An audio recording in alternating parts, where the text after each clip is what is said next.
राज्य सरकारच्या माध्यमातून नेहमीच महिलांसाठी विविध योजना राबविल्या जातात. आता सुद्धा एक नवीन योजना आहे म्हणजे मिशन वात्सल्य योजना.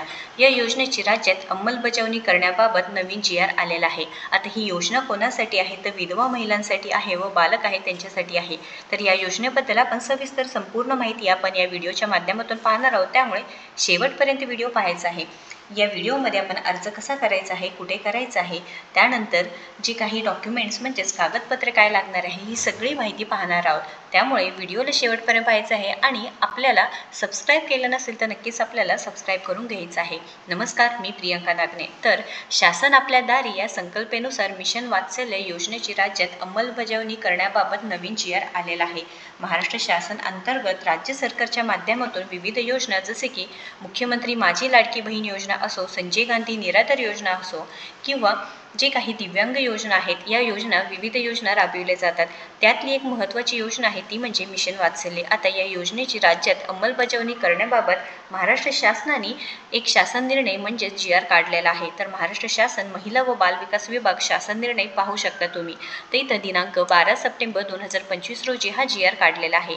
तुम्ही पाहू शकता प्रस्तावना काय आहे. कोविड-19च्या प्रादुर्भावामुळे विधवा झालेल्या महिलांचे योग्य पुनर्वसन करण्याच्या अनुषंगाने व त्यांचे न्याय हक्क अबाधित राखण्याच्या अनुषंगाने विधवा महिला किंवा अनाथ बालके यांच्या कुटुंबियांना प्रत्यक्ष भेट देऊन त्यांच्या पुनर्वसनासाठी सुरू असलेल्या शासकीय योजनांचा लाभ उपलब्ध करण्यासाठी शासन आपल्या दारी या संकल्पनेवर आधारित तालुकास्तरीय समिती स्थापना करून, लक्षात घ्या, जी तालुकास्तरीय समिती स्थापन करून त्या अनुषंगाने संदर्भ क्रमांक 6 शासन निर्णय निर्गमित करण्यात आलेला आहे. तर अत्यंत महत्त्वाची अपडेट असणार आहे. विधवा झालेल्या महिलांचे म्हणजे कोविड-19मध्ये ज्या विधवा झालेल्या महिलांचे योग्य पुनर्वसन करण्यासाठी ही योजना असणार आहे व या संकल्पनेवर आधारित जी तालुकास्तरीय समितीसुद्धा स्थापन करण्यात आलेली आहे.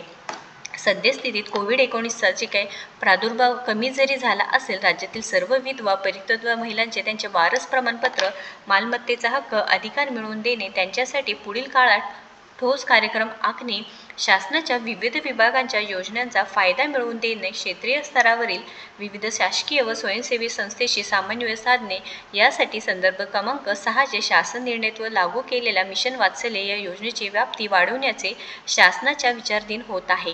तर शासन निर्णय काय पाहू शकता. कोविड-19च्या संसर्गजन्य आजारामुळे दोन्ही पालकांचे निधन होऊन अनाथ झालेल्या बालकांना व कुटुंबातील कर्त्या पुरुषांचे निधन होऊन विधवा झालेल्या महिलांना शासनाच्या विविध योजनांचा लाभ मिळवण्यासाठी आवश्यक कागदपत्रांची पूर्तता करून त्यांना शासनाच्या विविध कल्याणकारी योजनांना लाभ मिळवून देण्यासाठी शासन आपल्या दारी या संकल्पनेवर आधारित मिशन वात्सल्य या योजनेची राज्यात अंमलबजावणी करण्यास संदर्भ क्रमांक 6 येथील शासन निर्णय मान्यता देण्यात आली आहे.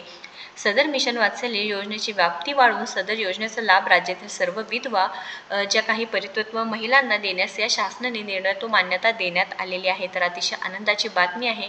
मिशन वात्सल्य योजनेची जी काही व्याप्ती वाढवून सदर योजनेचा लाभ राज्यातील सर्व विधवा जे परित्यक्ता महिला आहेत त्यांना हे महिलांना देण्याच्या शासनाने मोठा निर्णय घेतलेला आहे. तर सदर योजनेची प्रभावी अंमलबजावणीकरता संबंधित आवश्यकतेनुसार कार्यवाही करण्यात यावी हे सुद्धा सांगितलेलं आहे.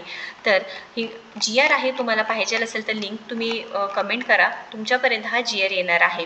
आणि आता इथे महत्त्वाचा प्रश्न की आता तर आम्हाला जी.आर. कळायला आहे, शासन निर्णय कळायला आहे, पण या योजनेचा लाभ कसा घ्यायचा आहे, अर्ज कुठं करायचा आहे किंवा जे कागदपत्र असणार आहे कुठे द्यायचे आहेत.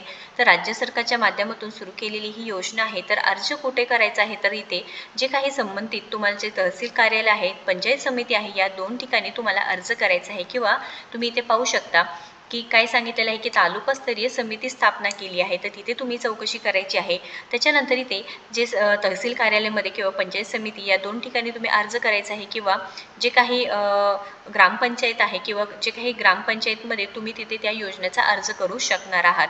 तर या पद्धतीने तुम्ही अर्ज करायचा आहे व इथे आवश्यक कागदपत्रे लक्षात घ्यायचं आहे. आता अर्जातच आपल्याला कळालं की अर्ज कुठे करायचा आहे, पण कागदपत्रे कोणते असणार आहेत तर मेन म्हणजे तुमच्याकडे तुमचं आधार कार्ड पाहिजे आहे, पॅन कार्ड पाहिजे आहे, तुमचं रेशन कार्ड पाहिजे आहे व उत्पन्नाचा दाखला ते सुद्धा पाहिजे आहे. कारण उत्पन्नाचा दाखला महिलांकडे म्हणजे महिलांचे पाहिजे आहे. जे काही तुमचं रहिवासी पुरावा आहे ते पाहिजे आहे, तुमचं बँक पासबुक, कारण जे काही लाभ मिळतो ते DBT मार्फत ऑनलाईन पद्धतीने मिळते. त्याच्यामुळे बँकचे सगळे जे तुम्हाला काम असणार आहे ते पहिल्यांदाच करून घ्यायचं आहे. डेबिट लिंक असू द्या, हे सर्व कामे आधी तुम्हाला करून घ्यायचं आहे. तर बँक पासबुक असणं सुद्धा अत्यंत गरजेचं असणार आहे व अतिशय महत्त्वाचं म्हणजे आता ही जी काही योजना आहे ते विधवा महिलांसाठी असल्यामुळे जे काही विधवा तुम्ही आहात त्याचा पुरावा म्हणून तुमच्याकडे कागद असण्याची सुद्धा गरज आहे. म्हणजे तुम्ही एकट्या राहत आहे किंवा या संबंधित जे काही पुरावे असणार आहे किंवा तुमच्या मिस्टरांचा मृत्यू झालेला आहे, मृत्यूचा दाखला, हे सर्व कागदपत्रे तुम्हाला असण्याची गरज असणार आहे. अशा पद्धतीने तुम्ही योजनेचा लाभ मिळवू शकणार आहात. या संबंधित तुम्हाला काही प्रश्न असतील किंवा अडचण येत असतील तर नक्कीच कमेंट करायचं आहे. मी नक्कीच तुम्हाला मदत करणार आहे व मिशन वात्सल्य योजनेचे नक्की पूर्णपणे तुम्ही या योजनेचा लाभ मिळवायचा आहे. या संबंधित काही प्रश्न असू द्या कमेंट करा आणि या व्हिडिओला जास्तीत जास्त आपल्या बहिणींपर्यंत पोहोचवायचं आहे, विधवा महिलांपर्यंत पोहोचवायचं आहे, जेणेकरून या योजनेचा त्या लाभ मिळवू शकणार आहात. अशाच महत्त्वपूर्ण माहितीसाठी आपल्याला सबस्क्राईब करायला विसरू नका. धन्यवाद.